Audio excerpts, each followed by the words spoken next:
Penyelenggaraan upacara HUT Republik Indonesia ke-77 tahun tinggal menghitung hari.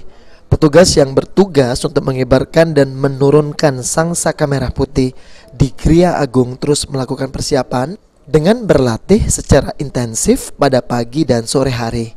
Walaupun telah mendekati hari H, namun pelatih dalam pelaksanaan pengibaran bendera merah putih pada HUT Republik Indonesia ke-77 belum menentukan petugas paskibraka yang akan bertugas sebagai pengibar maupun penurunan bendera merah putih.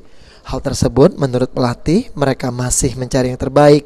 Sejauh ini para paskibraka Sumsel ini terus digenjot fisiknya agar tampil secara prima saat menjalankan tugas. Yang lebih kita titik beratkan yaitu masalah yang pertama jelas fisik ya. Fisik, kemudian gerakan, teknik gerakannya, terutama gerakan-gerakan untuk masalah bermilidasnya itu kita benar-benar tanamkan ya. Terutama masalah jalan di tempat ya, kemudian penghormatan dan juga teknik-teknik pengibaran bendera dan penurunan bendera. Oke. Pak, ini ada 2 tim Pak ya?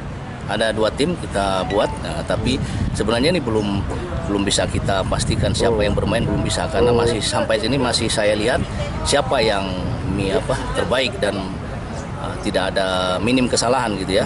Karena saya cari yang memang yang memiliki naluri bagus gitu ya, naluri bagus.